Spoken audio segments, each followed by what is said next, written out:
Selamat pagi anak-anak Miss. Hari ini kita lanjut materi pembelajaran kita pada bab 2 mengenai teks narasi.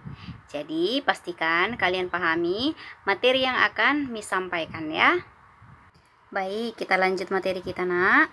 Mengenai teks narasi ada di bab 2. Jadi, kemarin di bab 1 kita bahas mengenai teks deskripsi. Dan kali ini di bab 2 kita mau bahas mengenai teks narasi. Oke, jadi kalian pahami, kalian simak penyampaian materi dari Miss ya. Oke, kita bahas satu persatu mengenai pengertian dan ciri-ciri dari teks narasi tersebut.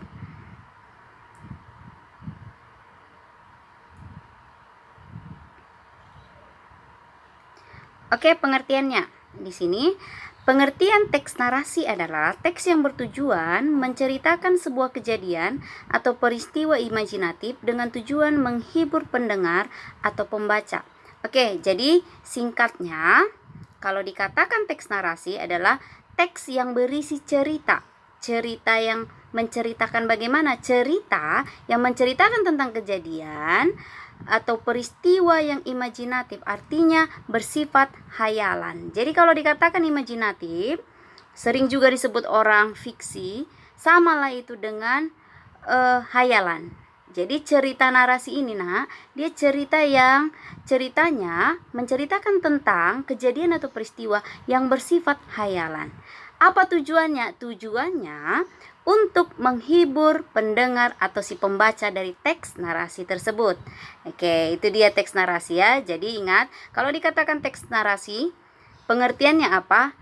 Pengertian dari teks narasi itu adalah teks yang bertujuan menceritakan. Artinya tujuan dari teks itu menceritakan cerita, ya kan? Yang berisi tentang kejadian atau peristiwa yang sifatnya imajinatif atau hayalan atau fiksi dengan tujuan menghibur pendengar dan si pembaca. Itu dia. Jadi ingat aja kalau dikatakan teks narasi, narasi artinya cerita, ya kan? Yang menceritakan tentang kejadian atau peristiwa yang imajinatif atau bersifat hayalan atau fiksi, tujuannya untuk menghibur si pendengar dari teks narasi itu atau si pembaca dari teks narasi tersebut. Itu dia pengertiannya, nak. Oke. Kalau ada pengertian, pasti ada ciri-ciri. Itu dia kalau teks, ya kan? Semua teks ada pengertiannya, ada ciri-cirinya, dan ada tujuannya. Oke, kita ke ciri-cirinya. Ciri umum teks narasi. Oke, kita bahas. Isi teks atau karangan tentang cerita, alkisah atau peristiwa tertentu yang bersifat imajinasi. Hampir sama dengan pemaparan Miss yang tadi mengenai pengertiannya. Jadi, teks narasi itu dia berisi cerita, alkisah atau peristiwa atau apapun atau kejadian apapun yang sifatnya imajinasi atau fiksi atau hayalan. Jadi teks narasi itu sifat yang paling umumnya, identiknya itu dia bersifat imajinasi. Itu dia. Oke, ciri yang kedua, memiliki kronologi atau urutan cerita yang jelas. Jadi kalau dikatakan kronologi itu dia urutan. Jadi cerita dari awal, pertengahan hingga akhirnya harus jelas, ya kan? Jadi cerita itu ibaratnya kita membaca cerita mengenai Danau Toba, ya kan? Dari awal cerita itu, pertengahannya bagaimana, masalahnya gimana, sampai akhirnya cerita itu endingnya bagaimana, ya kan? Itu kan mempunyai urutan. Jadi sama dengan teks narasi itu harus memiliki kronologi atau urutan yang jelas. Jadi harus benar-benar jelas. Oke. Terus yang ketiga, terdapat peristiwa atau konflik. Oke. Jadi kalau teks narasi itu ya kan, cerita yang ada pada teks narasi itu terdapat peristiwa atau konflik. Konflik itu masalah.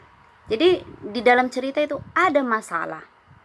Harus ada masalah atau peristiwa yang terjadi, entahnya cerita itu mengenai asal mula sesuatu hal atau legenda atau mengenai cerita-cerita yang fiksi. Jadi di dalam cerita itu terdapat peristiwa atau konflik yang terjadi. Itu dia. Oke. Yang terakhir, amanat atau pesan yang disampaikan pengarang, ya kan? Jadi amanat amanat itu kan ketika kita membaca teks narasi, ada pesan yang kita ambil, baik dia secara lisan maupun tulisan. Kalau lisan, ya kan, ketika ada orang yang membaca teks, berarti kita langsung, oh cerita itu mengajarkan kita seperti ini, berarti ada pesan secara lisan yang kita dengarkan. Oke, terus kalau dikatakan dia pesan tulisan, kita baca teks narasi itu, ya kan, kita baca, oh kita dapat simpulkan, oh ternyata tidak boleh seperti ini ya. Jadi kalau dikatakan amanat, pesan yang disampaikan dari cerita itu. Jadi pesan itu bisa berupa nilai-nilai kehidupan. Contohnya kita tidak boleh mencuri, kita tidak boleh berbohong, kita tidak boleh melawan orang tua. Jadi itu dia pesan yang disampaikan ya. Jadi ciri umum teks narasi itu ada 4.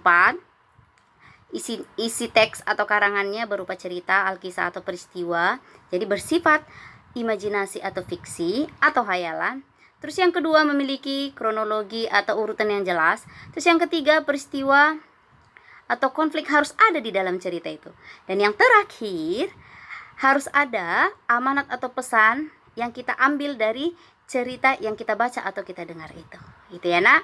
Jadi kalian pahami pengertian dari teks narasi tadi dan ciri-ciri teks narasi tersebut ya.